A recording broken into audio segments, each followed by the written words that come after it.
Bueno, gracias por continuar con nosotros aquí en la televisión pública. En tiempos de discusiones, donde es necesario armar una red de ida y vuelta para que el país siga adelante y progrese, el papel de un partido unipersonal dentro del Parlamento puede ser sumamente interesante. Para analizarlo, recibimos hoy con muchísimo gusto al diputado del Partido Independiente, Gerardo Sotelo. ¿Cómo estás, Gerardo? ¿Cómo estás, Gabriela, Sapo, Carolina? Gracias por la Volviste a la casa, invitación. aunque sea por un rato. Sí, no es un partido unipersonal, pero entiendo a lo que te referís. En el Parlamento sí. Sí, y tú sabes que eso Pero genera... pará, las Sí. discusiones de bancada, por ejemplo, ¿que las das con el espejo? ¿Cómo resolvés No, lo los comentamos asuntos? a varios niveles, pero es cierto que eso te genera una exigencia multiplicada, porque, por ejemplo, hay comisiones de la Asamblea General donde están representados todos los partidos, y en todas esas comisiones tenés que estar, si podés.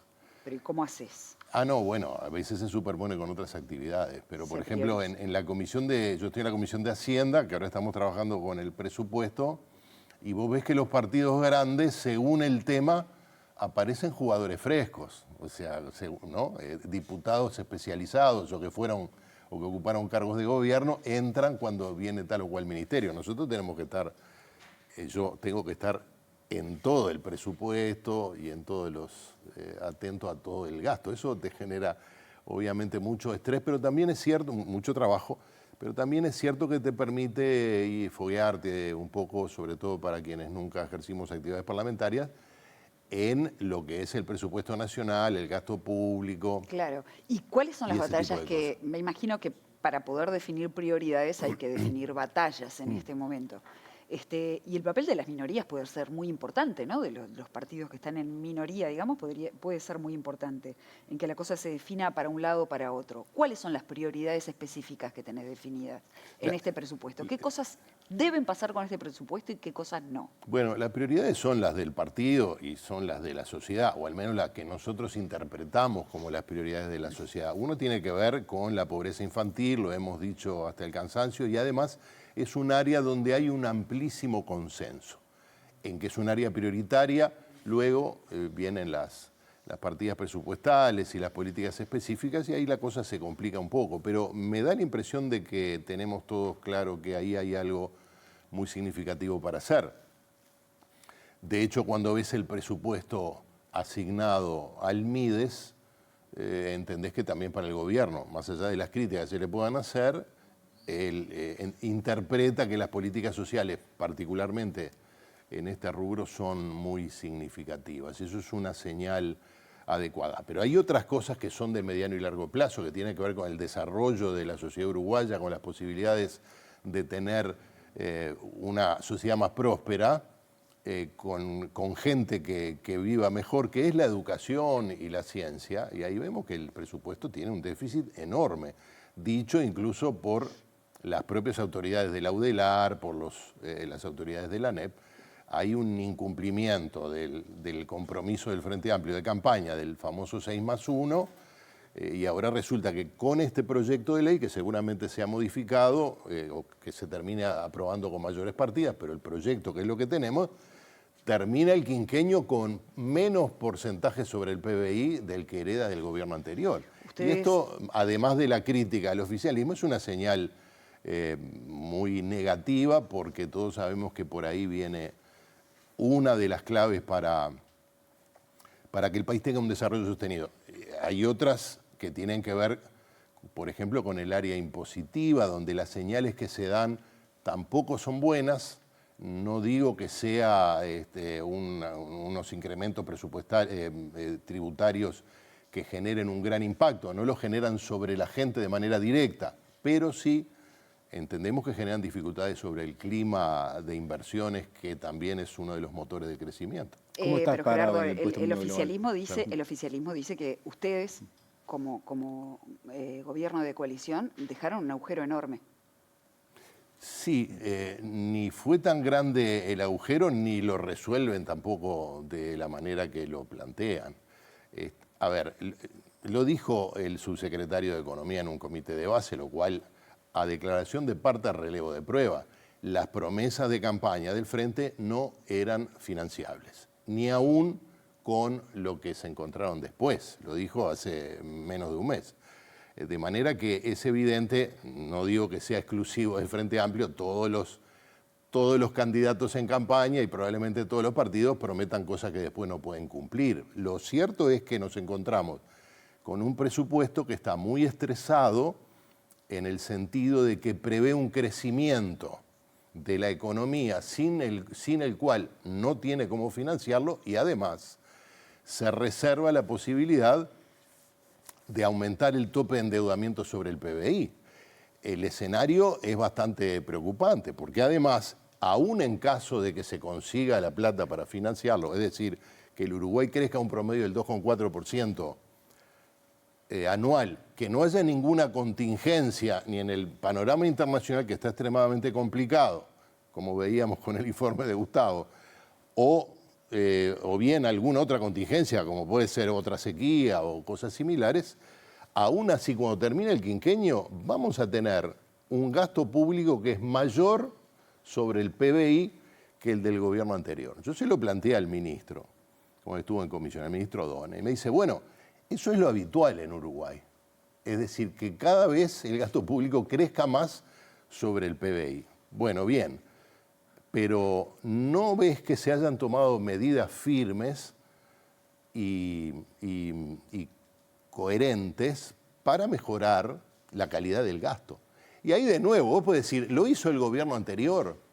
Bueno, capaz que lo hizo un poquito más. Y el anterior, es decir, tenemos un problema estructural de un gasto público que tiene, al menos hay un artículo muy bueno de Ignacio Munjo sobre esto, 1/3 del gasto público es hasta difícil de rastrear, no te digo de controlar. Eso es una cosa realmente escandalosa, porque después te encontrás con ámbitos como el caso que contaba Carolina de Francisco, de tantos otros niños, necesidades de aumentar la inversión en seguridad, en el sistema de justicia, en la educación. Es decir, ahí donde el Estado tiene que estar presente, no tener recursos. Pero resulta que pasan los sucesivos gobiernos y nadie se toma en serio la necesidad de hacer un presupuesto un poquito más exigente. Esas son un poco las cosas que vas vislumbrando, que algunas atribuibles a este gobierno y otras que son estructurales. ¿Vos crees que va a haber un ajuste fiscal a mitad de, o sea, con estas metas bastante estresadas de crecimiento por un lado y de abatimiento del déficit vía recaudación por el otro? Bueno, si no se ¿Crees dan... que va a haber un ajuste en algún momento de este quinquenio? Bueno, estamos en un escenario muy similar al que tuvo el segundo gobierno de Tabaré Vázquez con Danilo Astori de ministro, que hizo una previsión que a los pocos meses tuvo que suspenderla y hacer un fiscalazo, un ajuste fiscal. Quizás se busque por el lado, en caso de que ese sea el escenario, por el lado del endeudamiento. Lo que pasa es que el tope de endeudamiento tampoco es que está demasiado... A ver, lo que se prevé que crezca el endeudamiento no es una cifra descabellada, pero estamos hablando de seguir endeudando el país, pero eso puede también generar un impacto sobre el riesgo país del Uruguay. En la medida que el endeudamiento sobre el PBI se vuelva una señal preocupante. No es ese el escenario ahora, probablemente no lo sea dentro de 5 años, pero la verdad es que no lo sabemos. Te pregunto, ahora volvemos sobre ese tema, ¿no? Pero el Partido Independiente parecería, o al menos queda la sensación de que ha perdido identidad y ha sido más coalicionista, ¿no? O sea, está cada vez más alineado con las decisiones conjuntas del resto de los partidos.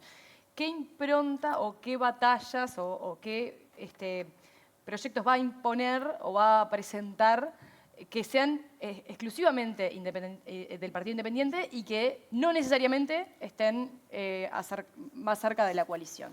Bueno, la coalición está en un momento particular. Yo creo que se vienen noticias significativas. Eso es lo que creo y eso es lo que espero. ¿Por qué? Y bueno, por distintas razones.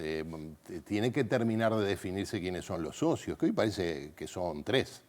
El Partido Nacional, el Partido Colorado y el Partido Independiente. Por los Dejar dichos, afuera Cabildo Abierto. Es que Cabildo Abierto No se puso quiere. afuera. Lo ha dicho Manini de todas las maneras posibles, lo ha transmitido como señal política Álvaro Perrón en el Parlamento, esa es la realidad. ¿Pero Ahora, qué efecto tendría eso? Que después, entonces, para una campaña, para la próxima campaña electoral, por ejemplo, no podría ingresar Cabildo Abierto. bueno, no, podría ingresar si es que existe y si es que quiere volver, porque ahí tiene cada uno el derecho de tomar el camino que quiera. Lo que nosotros observamos es que los votantes de la coalición son coalicionistas. No le da lo mismo este partido que aquel, no digo eso, pero sienten un espíritu coalicionista que se fue cimentando en los años de gobierno y particularmente en las duras circunstancias que hubo que atravesar. De manera que eso es algo que está firme. Firme también que Salle de Identidad Soberana lentamente se va convirtiendo en parte de la coalición, ¿no? Han jugado en varios momentos en conjunto, sí, ¿no? pero Gustavo lo ha hecho con mucha independencia y aclarando No siempre. lo dudo, pero están alineados. Sí, yo lo que veo más alineado a Cabildo con el Frente Amplio, y lo veremos pronto cuando se vote el presupuesto, yo siempre digo que de hecho yo creo que el gobierno tiene mayoría en las dos cámaras, por lo menos para los grandes temas, y lo vamos a ver muy pronto. Es decir, es un gobierno que de vuelta tiene mayoría en las dos cámaras, lo cual es absolutamente legítimo. Entonces, volviendo a tu pregunta, el espacio que nos queda en el marco de la coalición, el primero es que tenemos que afianzar la coalición, porque sobre todo nosotros, que somos claramente el partido más pequeño, somos más fuertes cuando podemos negociar cosas en la coalición, como hemos hecho desde el 15 de febrero en varios asuntos. Pero sos consciente que pierde identidad el Partido Independiente en Yo no ese... sé, vos sabés que yo no sé si pierde identidad. En ese escenario tripartito, es un partido que tiene 20 años de historia, que además abreva en una historia de muchísimas décadas para atrás, y que hace énfasis en algunas cosas que tienen que ver con las políticas sociales, particularmente con la atención de la pobreza infantil, con la reforma educativa y la centralidad de la educación en los procesos de desarrollo y también con la transparencia y la ética pública, ¿no? Hasta ahora, sí, entiendo, perdón que te interrumpa, pero los partidos de la coalición hasta ahora han coordinado algunas acciones desde el punto de vista conceptual, en la práctica. ¿Esto que estás diciendo implicaría una institucionalidad necesaria dentro de la coalición? ¿Como oposición ahora? Sí, es que es inevitable que si la coalición se afianza, alguna forma de coordinación tenga. Yo lo vivo como legislador. Nosotros negociamos con blancos y colorados algunas cosas, ¿no? Pero tenés que tomar decisiones, a veces, que trascienden tu facultad como legislador. Son decisiones estratégicas. ¿Es esperable que eso se haga ahora, Gerardo? Yo creo que sí, que es esperable que haya señales antes de fin de año. Esas son las noticias. Ojalá sean noticias, ojalá, creo que sí, que algo tiene que ocurrir porque, por ejemplo, te pongo ¿qué vamos a hacer con el presupuesto? Vamos a votar cada uno por su lado, uno dice no, este presupuesto no se puede votar en general, luego en particular siempre votás cosas a favor y en contra, como corresponde. Va a votar cada uno por su lado, eso es una señal política. Entonces, claro. ¿Qué van a decir ustedes? Bueno, la coalición votó dividida.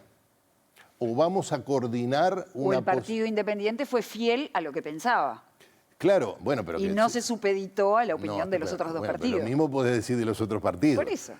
Uno siempre es fiel a lo que piensa o a lo que acuerda en línea con lo que piensa. Pero te decía, esa es una señal. La coalición votó dividida o la coalición votó junta de tal manera. Ahora, para llegar a eso, tiene que haber una instancia de coordinación que excede claramente la de la coordinación en las bancadas o en el Parlamento. Gerardo, te quiero preguntar como ex jerarca de los medios públicos, porque el gobierno pasado votó una nueva institucionalidad para los medios públicos, el CIPRATEN, el Sistema Público de Radio y Televisión Nacional, que creo que incluso tú tuviste bastante que ver con su impulso. ¿Qué pasó con su instauración? Pues esto se votó el año pasado, o sea, con el gobierno anterior, se tenía que implementar a los 3 meses después de su promulgación, y eso incluía designar un presidente de los medios públicos por 6 años. Es decir, el gobierno pasado le iba a dejar a este gobierno, o al gobierno que viniera, un presidente, y cuando terminara este gobierno iba a seguir un año más. Eso no sucedió. No tengo muy claro por qué no sucedió y qué va a pasar eventualmente. ¿Qué novedades tenés sobre lo que pueda pasar con la implementación de CIPRATEN en este periodo? No, novedades no tengo ninguna, pero esa es una historia que viene desde hace más de 10 años. Sí. al final del gobierno de Mujica se votó lo que se llamaba la Ley de Medios. Allí se crea un organismo descentralizado, como corresponde, para que gestione los medios públicos, es decir, para sacar a los medios públicos del ámbito del Poder Ejecutivo, como ocurre en todos los países democráticos del mundo. Independientemente de que forme parte del Estado, no puede formar parte del Poder Ejecutivo. Una gobernanza que no vaya en paralelo con la alternancia. Bueno, pero espera, eso se creó en el 2014. Nunca se aplicó en el gobierno de Tabaré Vázquez. Cuando llega el gobierno de la calle Pou, llega con el compromiso de modificar la Ley de Medios. Pero en lo sustancial mantiene el CIPRATEN. El asunto es que la ley se terminó votando de nuevo en el último año y ahí aparece el periodo de 6 años para la presidencia, lo cual busca desacoplar la gobernanza de los medios del ciclo electoral, de manera de alguna forma de darle un mayor blindaje de que la presidencia de los medios públicos no responda al gobierno de turno. Claro, que haya un acuerdo por fuera, digamos, de lo político. Pero acordate que cuando se votó la ley se la reprochaba, con temor, lo hacía el Frente Amplio de la oposición, dice, van a designar ahora al presidente y va a estar en 3 periodos, va a estar al final del periodo pasado y todo el periodo del siguiente y un año del otro. Se pudo haber hecho, porque votos había, pero el gobierno de la calle Pou decidió no hacerlo.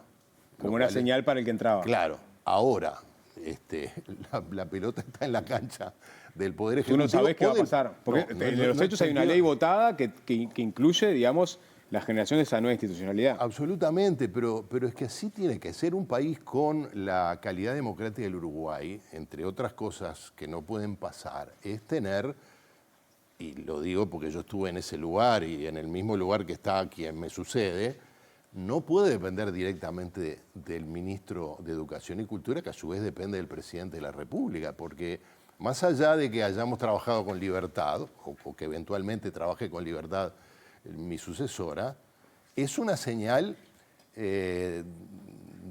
difícil de defender a nivel del resto de los países de democracia plena. Por lo tanto, yo que sé, hago votos para que finalmente se constituya el CIPRATEN y sea un servicio descentralizado cuyos directores lo va a tener que votar con mayoría especial el Parlamento, como ocurre en todos los países similares a Uruguay en materia de calidad institucional.